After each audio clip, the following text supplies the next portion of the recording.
오늘도 말씀과 기도로 이 자리에 오신 분들을 환영합니다. 6월 12일 함께 나눌 하나님 말씀은 시편 9편 10절로부터 20절 말씀입니다. 주님을 잊지 않는 백성은 영원히 잊히지 않습니다. 지금부터 본문을 읽겠습니다. 여호와여, 주의 이름을 아는 자는 주를 의지하오리니 이는 주를 찾는 자들을 버리지 아니하심이니이다. 너희는 시온에 계신 여호와를 찬송하며 그의 행사를 백성 중에 선포할지어다.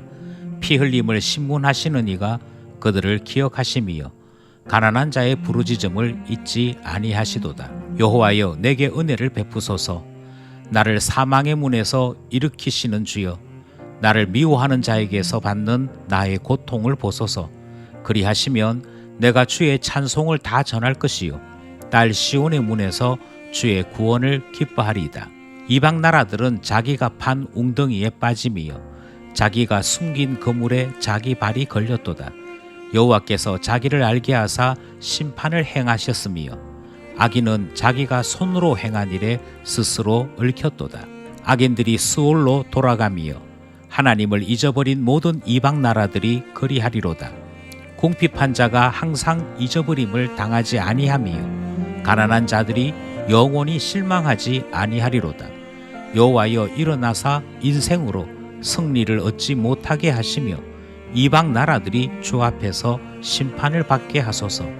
여호와여, 그들을 두렵게 하시며 이방 나라들이 자기는 인생뿐인 줄 알게 하소서. 본문 전체 이해와 본문 해석입니다. 시편 9편을 묵상하는 가운데 있습니다.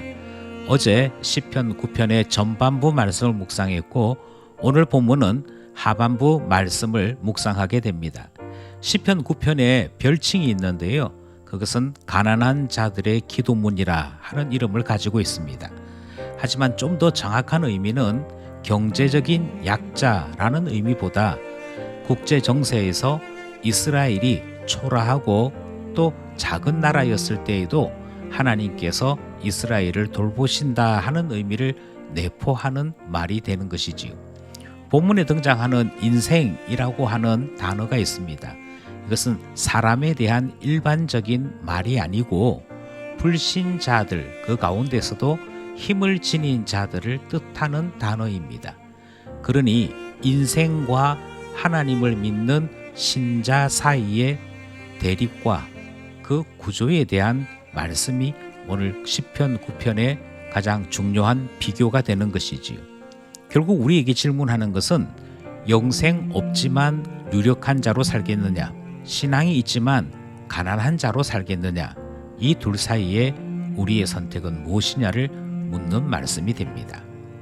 이제 본문 안으로 들어가서 살펴보겠습니다. 첫 번째로 10절에서부터 12절 말씀을 살펴보려고 합니다.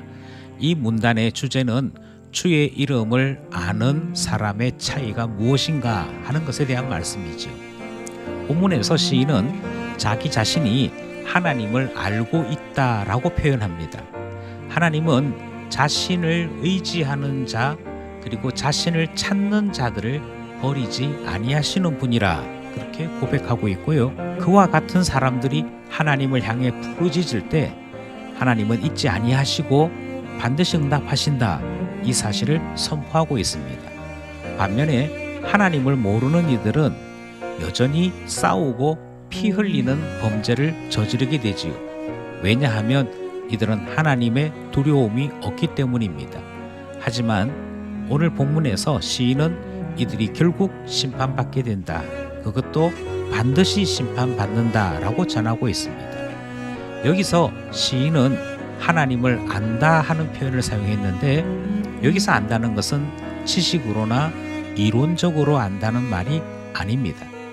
그가 안다는 것은 하나님을 너무너무 잘 알기에 하나님을 의지할 수밖에 없다라고 하는 삶의 연결점을 가진 지식인 것을 표현하고 있지요.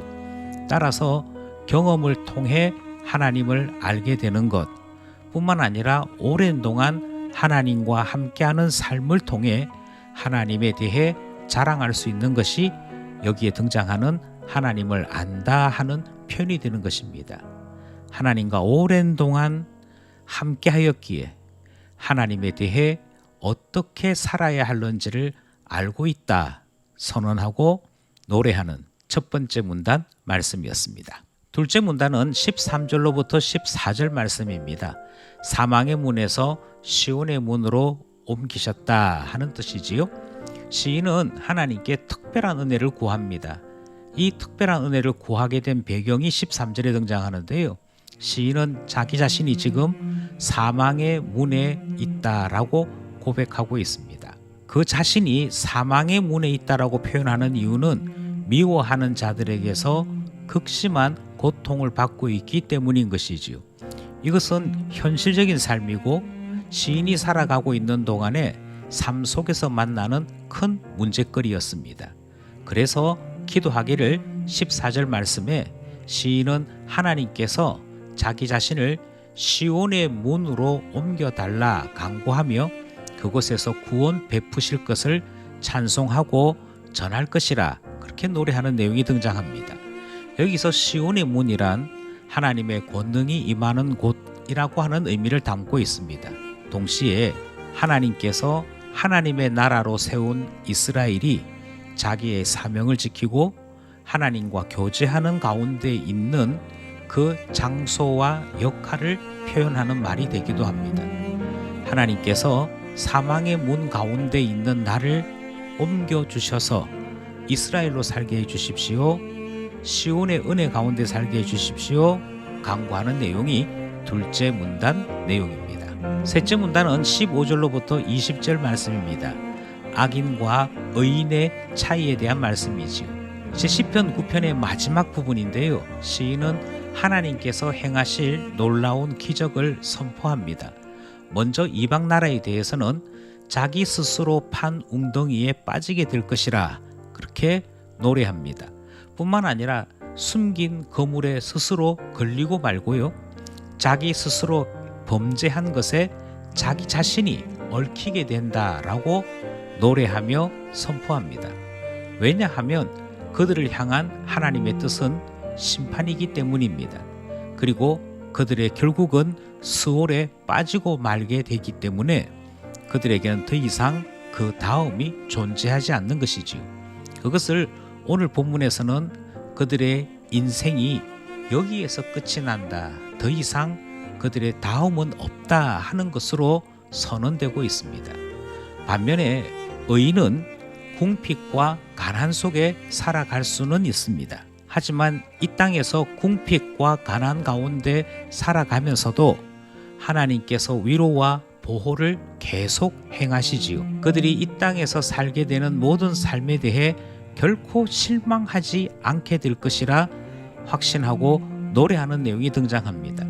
하나님께서 궁핍하고 가난한 자들에게도 지속적으로 은혜를 부어주시는 그 놀라운 돌보심이 있기 때문이라 노래하는 내용이 시편 9편의 마지막 부분의 노래가 되는 것이지요. 이것이 악인과 의인의 차이고 신자와 불신자의 차이라 노래하는 시편 9편의 말씀을 함께 살펴보았습니다. 말씀을 따라 기도하며 결단해 봅시다. 말씀을 따라 다음과 같이 기도했으면 좋겠습니다. 먼저 첫 번째로 시인은 하나님을 알기에 하나님께 의지하였다라고 노래하는 모습을 보았습니다.